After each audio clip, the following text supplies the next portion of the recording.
Former chief of Pakistan Muslim League Nawaz Party, who is currently with his ailing wife undergoing medical treatment in the UK, said that he was aware of attempts to rig this election. He also claimed that several of his party's candidates were being bribed to shift loyalties. The Imran Khan-led Pakistan Tehreek-e-Insaf party was to blame, he said. In fact, within his party, he is rather crudely described as meaty churi, meaning he could backstab anybody with a smile. Nawaz Sharif will have to summon every ounce of guile and ruthlessness as he battles for his political survival in this election. Here's a look at the man who rose to political prominence on the back of the army, only to turn against it.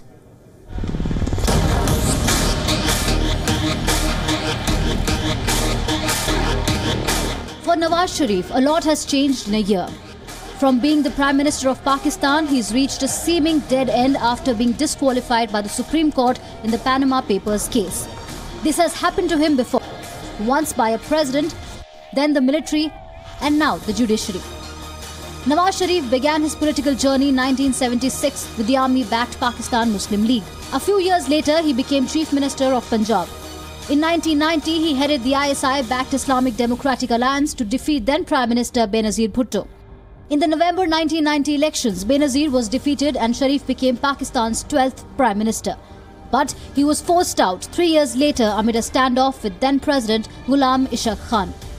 His second stint as Prime Minister in 1997 was marred by his orchestrating attacks on the judiciary. By 1999, ties with the army deteriorated in the wake of the Kargil War. His move to have Army Chief General Pervez Musharraf removed backfired badly. Musharraf carried out a coup, had Sharif jailed and later sentenced to life in prison. The Saudis intervened to ensure he spent the next 10 years in exile in Riyadh. Sharif was only able to return to his homeland in 2007 after a Supreme Court ruling. He marked his return to Pakistani politics by joining hands with arch-rival Benazir Bhutto to lead the charge against Musharraf. Benazir's assassination saw Sharif and her husband Asif Ali Zardari join hands to form a government that sent Musharraf packing. Sharif won his third term in 2013, but 3 years later the Panama Papers leak saw him and his daughter Mariam accused of corruption. He was disqualified last year and barred from politics for life. His personal life also came under a cloud when his wife Kulsum was diagnosed with cancer. With all prayers and wishes for her best health, I'd also say that if, God forbid, something happens to her just ahead of these elections, which are hardly a month away from now, they're going to be held on the 25th of July, hardly a month away from now. So if anything, God forbid, happens to Kulsum Nawaz, I'm sure that will turn into a lot of sympathy vote for the PMLN. Nawaz Sharif may be down, but he is definitely not out. He continues to support his party and vows to keep working for the people of Pakistan. Nawaz Sharif को रवायती सियासतदान नहीं जो आपने मुल्क के अंदर देखे हैं कि जब कभी कोई मुश्किल वक्त आता है तो भाग जाता है, कभी नहीं और मैं इंशाअल्लाह ताला भागूं क्योंकि मैं इसको अपनी एक बहुत ही कौमी ड्यूटी समझता हूं कि हमें अपना सही किबला यानी किबला तब्दील करना और असल किबले की तरफ जाना है। पाकिस्तान आज तक अपनी समत जो है ना वो भी उसका तयन नहीं कर सका। आज जब वो दिन आया है तो मैं जनाब पीछा दिखा के भाग जाऊंगा, कभी नहीं हो सकता इंशाअल्लाह। Bureau report, WION.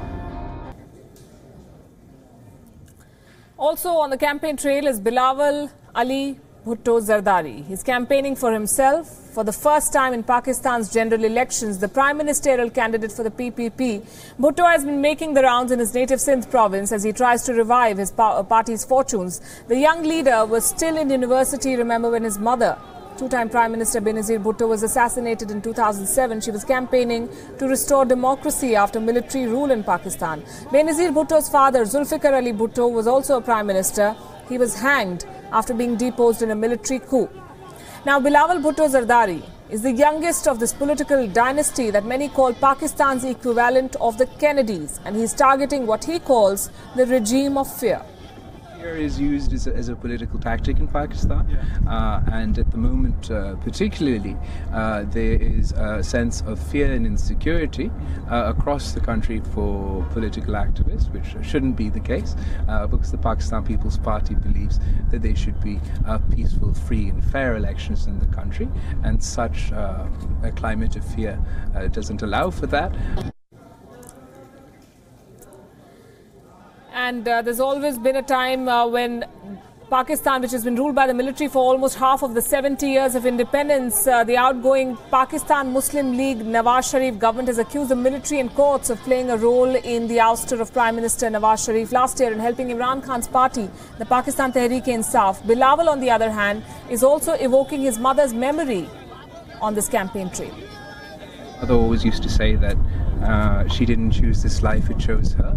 And in the same way, I feel like it applies to me, in that there's really no sort of greater sense of fulfillment in a son's life to feel like he's continuing with his mother's incomplete mission. As many as 11,855 candidates are in the fray for the 849 national and provincial assembly seats in Pakistan. While you may know the faces of the key leaders, who do you think is the richest of them all? It is not Pakistan People's Party leaders Bilawal Bhutto Zardari and Asif Ali Zardari. Neither is it the industrialist and three-time Prime Minister Nawaz Sharif.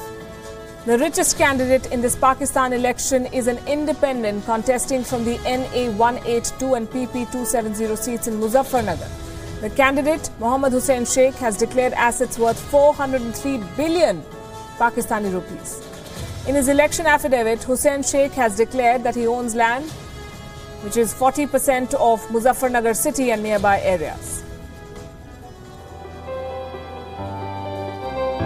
जी मैंने जो असासे show किए हैं 4 खरब 3 अरब और 11 करोड़.